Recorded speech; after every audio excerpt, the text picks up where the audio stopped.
आपके लिए कोई जगह नहीं है। 90% के लिए इस देश में कोई रास्ता नहीं है। आप ब्यूरोक्रेसी को देखो, सीनियर ब्यूरोक्रेसी में आपके कितने लोग, जीरो। आप कॉर्पोरेट इंडिया को देखो, कॉर्पोरेट इंडिया में आपके कितने लोग, जीरो। आप हाई कोर्ट देखो, आपके कितने लोग, जीरो। आप एजुकेशन सिस्टम के मालिकों को देखो, मेडिकल सिस्टम के मालिकों को देखो, आपके लोग कितने, जीरो। मगर मनरेगा की लिस्ट निकालो, आपके लोगों से भरी हुई है। मजदूरों की लिस्ट निकालो, आपके लोगों से भरी हुई है। सारे के सारे कॉन्ट्रैक्ट, सारा का सारा धन 5-10% के हाथ में जाता है और आपको उल्टी सीधी बात बताकर आपके ध्यान को इधर उधर कर दिया जाता है। क्या एनडीए को इतना डर लग रहा है कि अगर विपक्षी पार्टियों ने अपनी पूरी ताकत बिहार चुनाव में दिखा दी, अगर बिहार चुनाव से पहले विपक्ष अपने प्लान में कामयाब हो गया, तो एनडीए की सरकार नहीं बन पाएगी? क्या प्रधानमंत्री नरेंद्र मोदी, नीतीश कुमार को इतना डर है कि विपक्ष को इसलिए रोका जा रहा है ताकि वो जनता से संवाद ना कर सके, ताकि वो अपने मुद्दों को जनता के बीच ना उठाएं, ताकि वो अपनी स्कीम्स जनता के बीच ना लेकर आए? आखिरकार क्यों बिहार के विधानसभा चुनाव से पहले एनडीए के अंदर इतनी ज्यादा हड़बड़ाहट देखने को मिल रही है? बिहार के विधानसभा चुनाव से पहले आखिरकार क्यों एनडीए के अंदर इतने ज्यादा हलचल देखने को मिल रही है? आज इस पर हम बात करेंगे और बात ये भी करेंगे कि एक लोकतंत्र में ये कहां तक जायज है कि विपक्षी पार्टी के नेताओं को रैली ना करने दिया जाए, विपक्षी पार्टी के नेताओं को मंच ना साझा करने दिया जाए, विपक्षी पार्टी के नेताओं को दलितों से बात ना करने दिया जाए।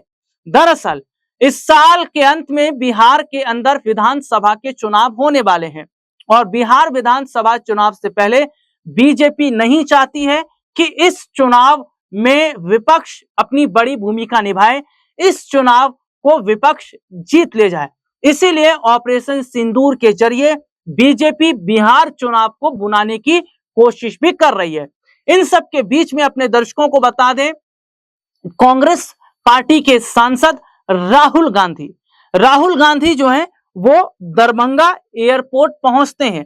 राहुल गांधी जो है वो दरभंगा एयरपोर्ट पहुंचे, जहां उनका पार्टी के कार्यकर्ताओं ने भव्य तरीके से स्वागत किया, फूल माला पहनाई गई। इसके बाद राहुल गांधी जैसे ही अपना काफिला आगे की तरफ बढ़ाते हैं, क्योंकि राहुल गांधी का एक कार्यक्रम था, ये कार्यक्रम जो है वो अंबेडकर छात्रावास में होना था।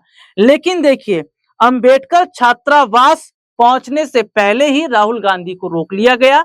अंबेडकर जो छात्रावास है उसके आसपास में धाराएं लगा दी गई और वहां भारी संख्या में पुलिस फोर्स को तैनात कर दिया गया। ये सवाल खड़ा हो जाता है कि क्या एनडीए को ऐसा डर है, क्या बीजेपी को डर है कि अगर राहुल वहां जाएंगे तो बड़ा फर्क पड़ सकता है? क्या दलित वोट बैंक वो अपनी तरफ कर सकते हैं? हालांकि इस पर मैं अपने दर्शकों को बताऊं कि कांग्रेस ने सवाल भी किया है, विरोध प्रदर्शन भी किया है मोदी के खिलाफ, नीतीश कुमार के खिलाफ, और इस पर राहुल गांधी की भी प्रतिक्रिया सामने आई है। पहले तो राहुल गांधी क्या कह रहे हैं, ये रिपोर्ट आप देखिए। दलित, पिछड़ा वर्ग, अति पिछड़ा वर्ग, आदिवासी वर्ग, आपके खिलाफ इस देश में 24 घंटा अत्याचार होता है। आपको दबाया जाता है, आपको शिक्षा के सिस्टम में रोका जाता है, आपके खिलाफ पेपर लीक किया जाता है और आपके करियर को रोकने के लिए, खत्म करने के लिए किया जाता है। हमने 3 मांगे की है। सबसे पहले जाति जनगणना, सही तरीके का जाति जनगणना जो हमने तेलंगाना में किया। दूसरी बात, कानून, हिंदुस्तान का कानून है कि प्राइवेट कॉलेजेस और यूनिवर्सिटीज में आरक्षण होना चाहिए और नॉन नरेंद्र मोदी ना बिहार की सरकार उस कानून को लागू कर रही है। इसीलिए हम उन पर दबाव डालेंगे और जब तक, मैं बता रहा हूं, जैसे मैं यहां आया हूं ना, रोक नहीं पाए, वैसे ही नहीं रोक पाएंगे जब तक इन्होंने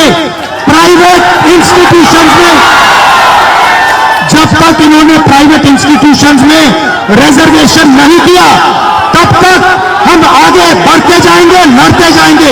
रिपोर्ट आपने देखी जिसमें विस्तार से हमने अपने दर्शकों को दिखाया। अब आगे हम बढ़ते हैं और ये भी बताएंगे कि कैसे आज कांग्रेस सवाल पूछ रही है, लेकिन कांग्रेस के सवालों का जवाब ना तो नीतीश कुमार के पास है और ना ही मोदी जी के पास। तो क्या सवाल कांग्रेस पूछ रही है, ये रिपोर्ट आप देखिए। पूछा, देश और बिहार सामाजिक, राजनीतिक और आर्थिक संक्रमण काल के दौर से गुजर रहा है।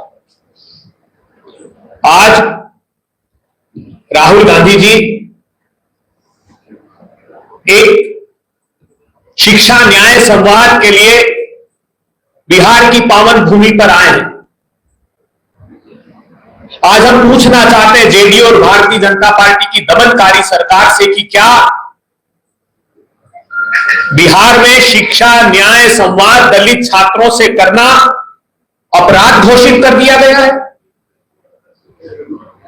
क्या राहुल गांधी जी जो संवैधानिक पद पर हैं, जिनको बाबा साहब भीमराव अंबेडकर जी के संविधान ने यह संवैधानिक हक दिया है कि न सिर्फ वो दलित छात्रों से शिक्षा के न्याय का संवाद करे, अपितु उसके समाधान की ओर भी कदम बढ़ाए।